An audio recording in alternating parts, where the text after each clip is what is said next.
Salam, hörmətli izləyicilər, gündəm yenidən efirdədir. Bugünün əsas mövzularından biri Əbu-Dabidə Birləşmiş Ştatlar və Rusiya rəsmiləri arasında keçirilmiş qapalı danışıqlardır. Bu görüş Tramp administrasiyasının Ukrayna müharibəsində sülh sazişinə nail olmaq üçün növbəti vasitəçilik cəhdi kimi qiymətləndirilir. Cenevrədə sülh planının bəzi bəndlərinin azaldılmasından sonra baş tutan bu danışıqlar həm regionda, həm də qərb paytaxtlarında ciddi maraq doğurub. Bugün həmin görüşün pərdarxası detallarını və mümkün nəticələrini müzakirə edəcəyik. Qonağımız siyasi şərhçi Heydər Oğuzdur. Heydər bəy, xoş gördük. Xoş gördük, Aynur xanım. Heydər bəy, Əbu-Dabidə keçirilən Birləşmiş Ştatlar Rusiya danışıqları sülh prosesinə real təkan verə bilərmi? Yoxsa bu, Tramp administrasiyasının Ukraynanı plana razı salmaq üçün atdığı növbəti diplomatik addımdır? Mən hesab eləmirəm ki, Amerika Ukraynanı bundan sonra nəyəsə məcbur eləyə bilər, nəyəsə təşviq eləyə bilər. Çünki Tramp administrasiyasının apardığı görüşlərin hamısı ortaya çıxdı. Məlum oldu ki, Trumpın ən yaxın adamı, Trumpın nümayəndəsi birbaşa Rusiyaya işləyirmiş, belə deyək. Onun mövqeyindən çıxış edilmiş, hətta onu öyrədirmiş ki, Trump'a belə denə.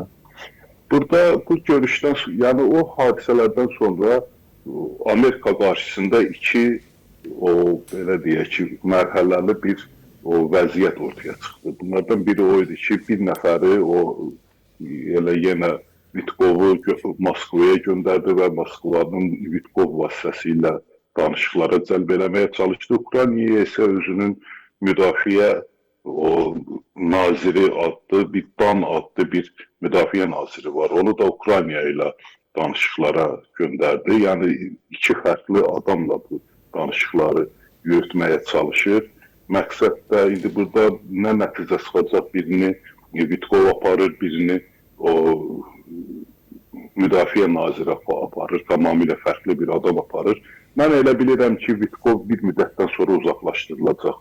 Yeni bir nümayəndə heyəti hazırlanacaq və Ukrayna-Rusiya arasındakı münasibətləri yeni bir formatda davam elətdirməyə çalışacaq. Çünki Trump'ın nümayəndələri, Trump'dan daha çox Putinin nümayəndələri təsiri bağışladılar və hazırladıkları sülh təklifləri də Rusiyanın mövqeyinə daha çox yaxınlaşırdı, daha çox onun mövqeyini ifadə edirdi.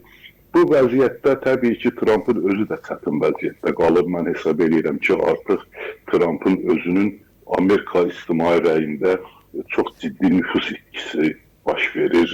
Artıq hətta Cumhuriyyətçilər, Respublikaçılar Partiyasının nümayəndələri də Trump'ın yürütdüyü bu siyasətə qarşı çıxırlar, açıq şəkildə onu qınayırlar.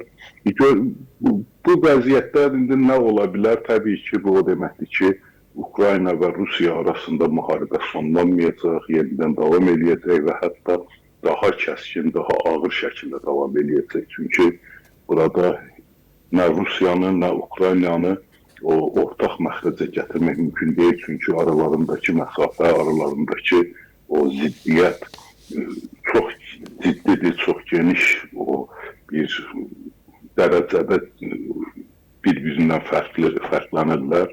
Bu vəziyyətdə təbii ki, onları bir araya gətirmək, ümumi məxrəcə gətirmək də mümkün deyil.